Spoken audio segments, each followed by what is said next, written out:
we were getting our rigging done the other day, and we were rigging the boat, and it transpired that I'd put the clutches on back to front. So, how embarrassment. How embarrassing. How embarrassment. Yeah, every other clutch on the market seems to operate forward, except for these Luma DC2s, which operate that way. Every other one I've got some spin lock ones up the front there that are all the other way around. So, and then Janet pointed out this tiny little thing here, which is apparently a winch. I thought it was like a rook or something from a chess game. Wasn't actually sure what it was, but I proceeded to put it on in a hurry, and we spent about 3 hours putting these clutches on, and we've spent about 3 hours today taking them off and putting them back on again. And tomorrow we've got Neil from Barracuda SAILS in Cronulla, Caringbah, coming down to measure up our rig. So I didn't want to have the embarrassment of the clutches in the wrong place like I did with our rigger that came the other day, but then again I think we're equal. Yeah, we've got overall he was very quiet about it. Yeah, he was very quiet. And, about this clutch, he just suggested you might want to change it. He said you might want to rethink your clutches, and I went, what's wrong? Yes, well, you might just want to rethink them, but didn't make a big deal about it, and I'm not going to make a big deal about it either. But I'm not going to lie about it either, because I think, you know, honesty is our motto here, and I'm just an idiot. I didn't follow the instructions, and then I found the instructions, which were actually in the bottom of the box.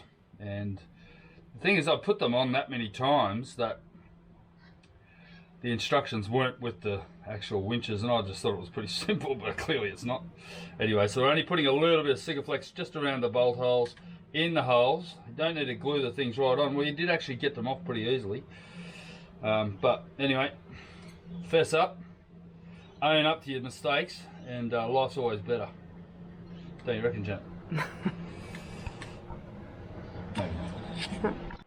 So I'm going to get my trusty assistant here, and we discovered that with a long batten screw bit or a hex bit, we can actually put it on a lot easier than me trying to tighten the nuts up in a almost impossible position up inside.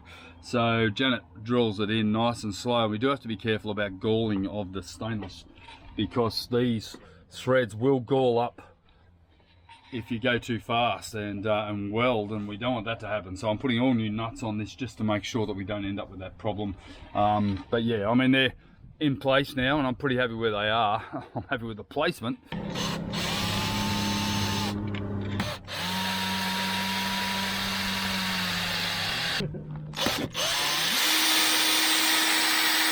And my job is to do them up all the way up in here, so they're actually coming through into the bottom of the helm station right up in there, which is, yeah, I had 3 come through here, which, you know, are pretty ugly, but I'll just get some dome nuts, trim them off, and put some dome headed nuts on them. But you know, there's plenty of strength here because there's a lot of laminating that's going on here. It's not like it's in a weak point of the roof, it's in a very strong part. Same with our power winch, whole thing's glassed in, it's over 1 inch thick, this area here. So the whole thing, and we winched Stevie up the mast the other day when he was rigging, and no problem at all. So, right, top one closest to the steering wheel, just let me get onto it. That's not it. Oh, hang on, I'm not on the right one. Right, now go. Keep going.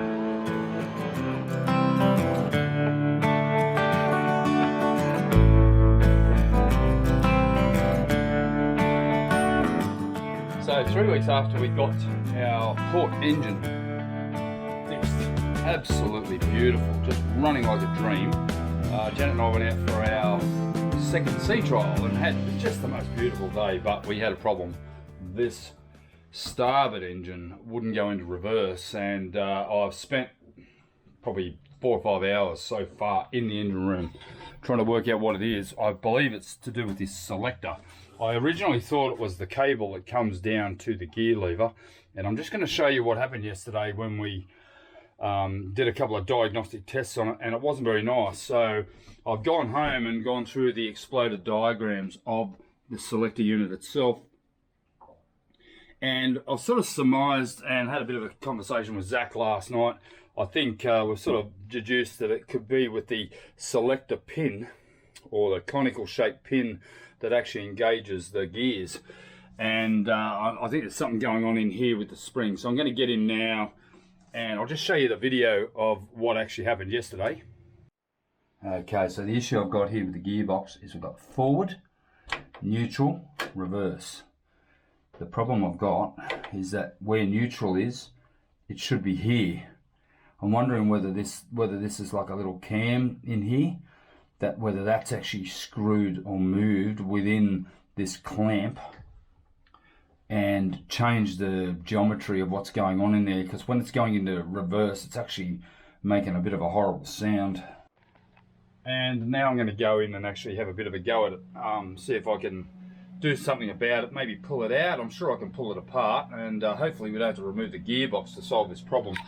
Removing the gearbox, probably not too big a deal. I'd have to disconnect the shafts and slide the shaft seal back, and that means I'm going to have to put new set screws on the PSS seal. So there's a whole range of things that has to happen if I have to slide this shaft back to get the gearbox out. I do not want to take the gearbox out. I don't really think it's going to be necessary because the gears are still running. It's still running perfectly in forward, just in reverse. It's got a little clicking noise, and I think that's purely because it's not engaged properly. So let's just have a go at that. Got the tools ready, got a bucket full of tools. I'm going in with basically everything I need to get this part out, and we'll have a bit of a look. Okay, so I've just removed the bracket that holds the gear lever changer, or the gear change cable that comes down onto this part here, and it actually holds the gear selector. Now this is actually a unit that goes in from the side of the gearbox, and it pulls out, and within here we're going to have springs and pins, and obviously there's like a cone at the end, or a sharp selector that engages into the clutch, which means that we've got neutral, reverse and forward here. So I'm going to try to get this out very gently because this has some springs in it, and I want to make sure the whole thing remains intact. I want to make sure it goes back in exactly how it came out, and obviously this is a fairly important part, and it's pretty expensive, but it might save me having to pull the whole gearbox out. So we'll get this out and have a bit of a look. See that? Okay, so here we go. This is our gear system. So there's neutral in the center of the pin, and there's reverse, center, forward, reverse, center, forward. I think there's no spring in there. Supposed to be a spring in there, in this unit here. Right, okay, so I think some further investigations on this is necessary. There's definitely something going on in there, because there's supposed to be a spring in there, which there is. Right, I think I'll be pulling this out. Like, there's no apparent damage to any of this, but I think I'll take it up on the table upstairs and pull it all apart and get a good look at what's inside there, because clearly something's going on, and I think this is exactly where the problem is. Okay, it's all making a little bit of sense to me now. This section here actually bites into the center of, there's like a V-shaped wheel, and that moves back and forward, and obviously as we engage this, it moves it into neutral, which actually disengages it and then pulls it back in. So there's something going on here, and there's a spring in here as well. So I'm just going to pull this apart. We've got a spring, and I think probably what I need to do is just pull it all apart, have a good look at it, and then check it against the specs. It's always hard to tell with these sorts of things. You know, it could just be such a simple little alignment issue.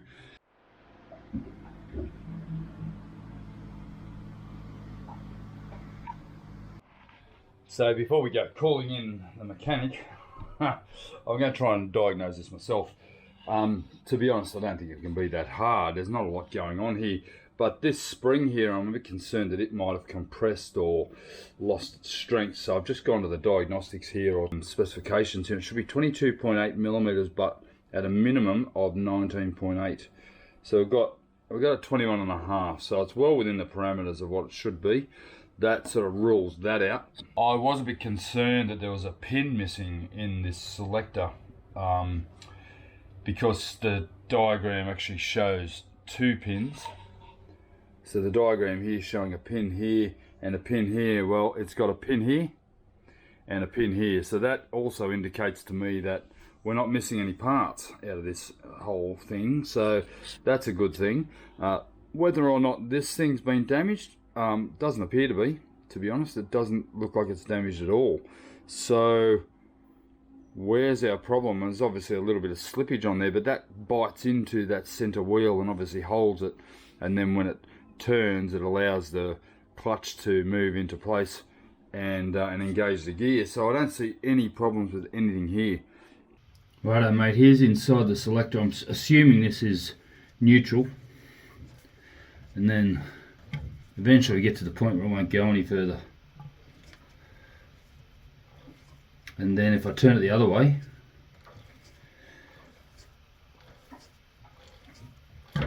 eventually it just locks in place. So clearly neutral's in the middle here, and it spins 1 or 2 times and then grabs on the clutch. So if I go into forward, it's so hard to keep it still. Okay, so I'm going to spin it back, forward and back. If I turn this slowly, it stays in neutral.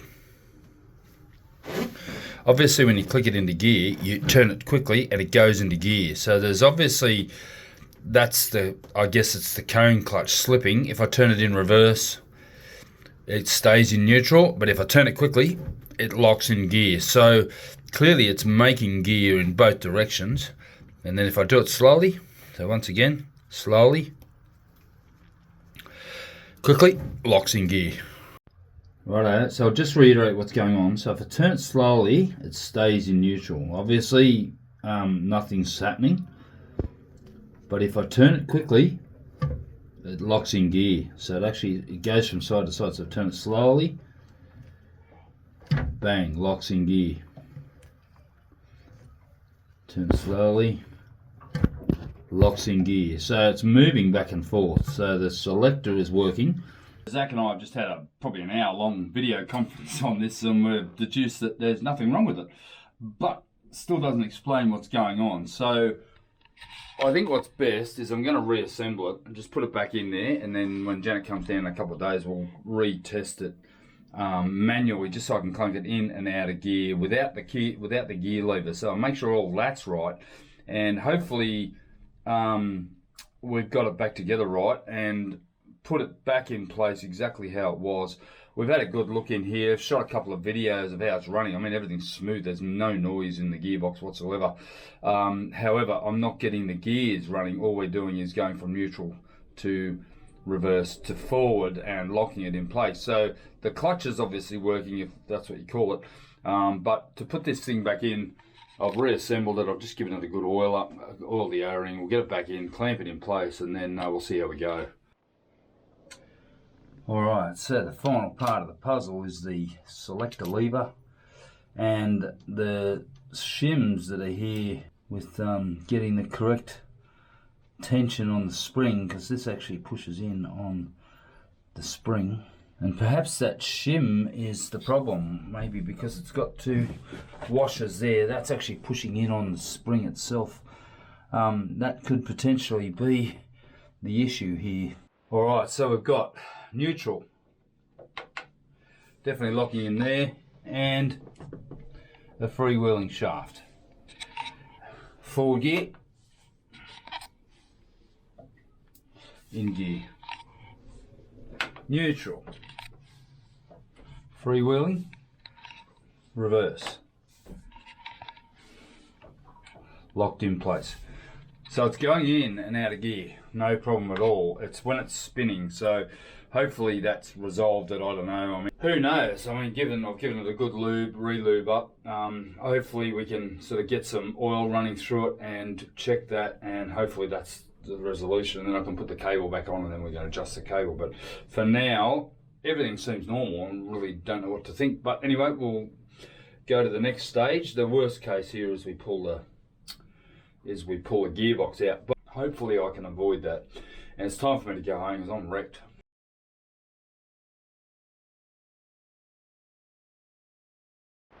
Bit of a big day today. We've got Neil from Barracuda Sails in Carrying Bar in Sydney coming down to measure up the boat.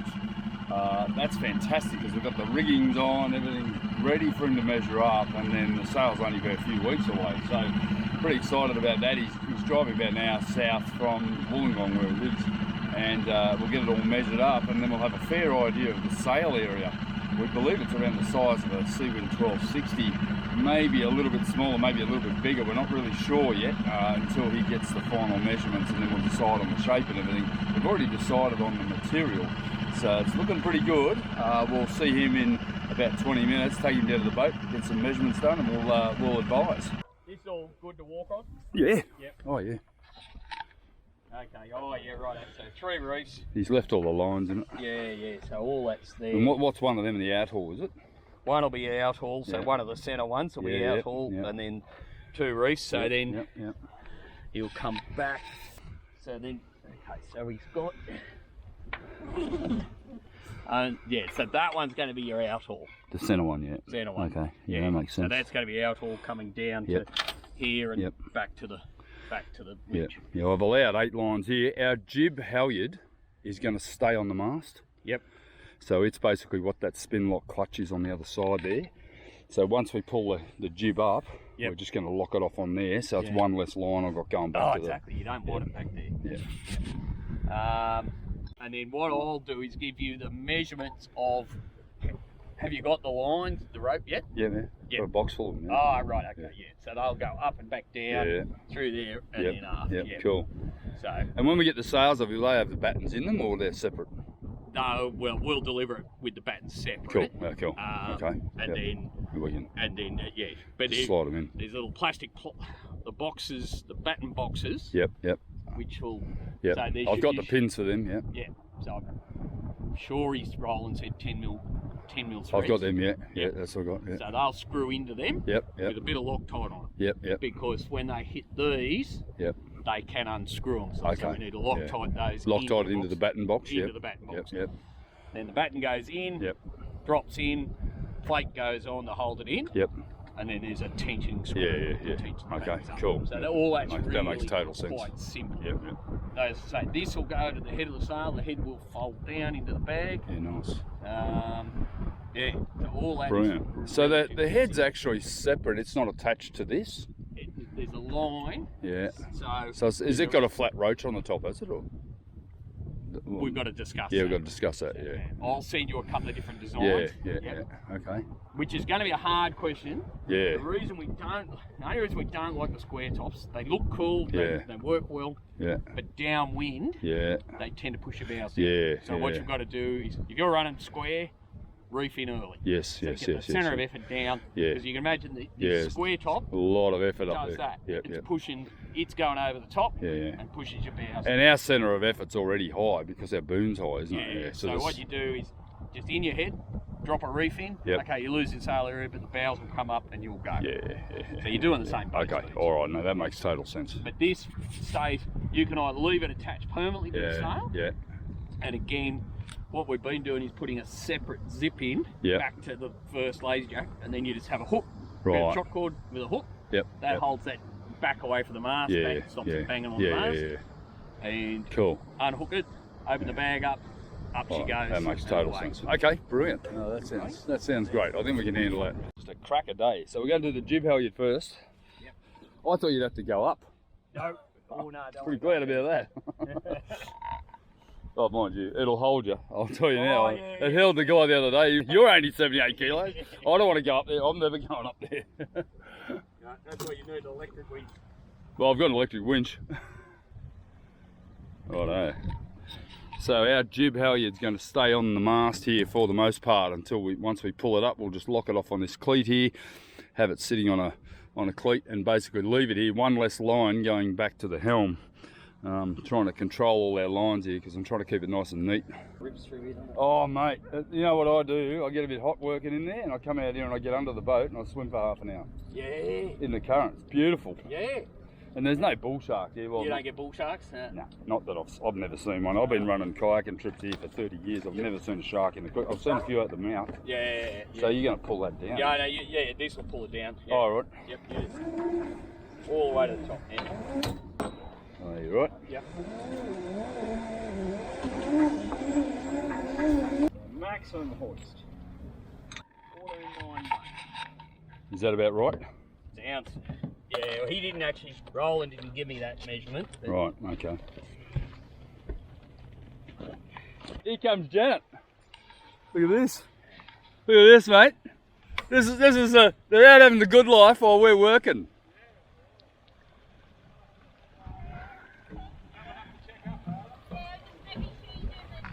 Neil, this is Janet. Hello, Johnny. How are you, mate? You good, mate?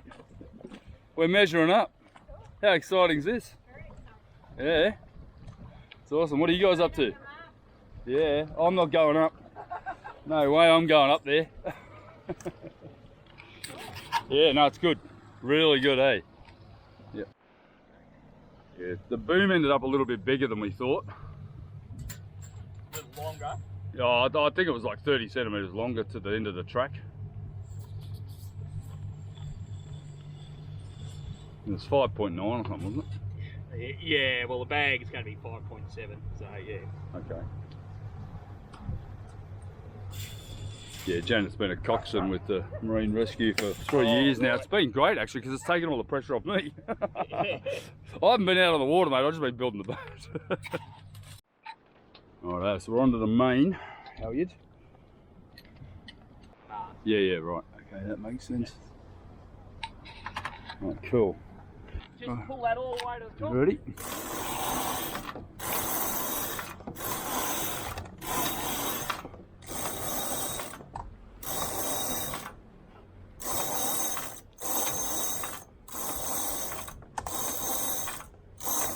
Big mast, isn't it? That's it. Is that it? That's it.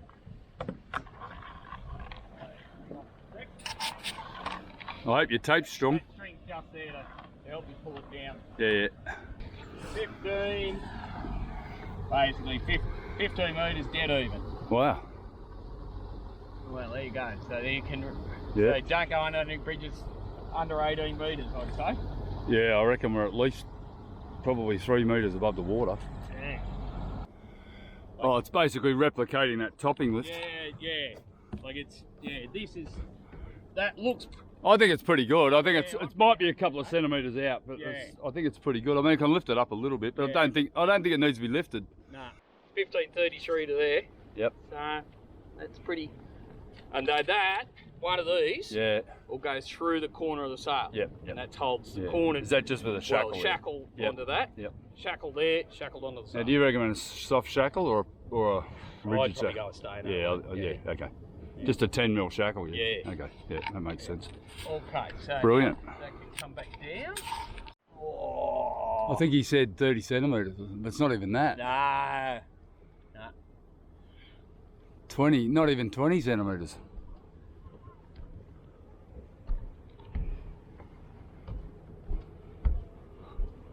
Okay, righto, that can come down. Yep. So I'm just talking to Neil about whether to go for a slab top or sort of a large roach, and we're sort of thinking not.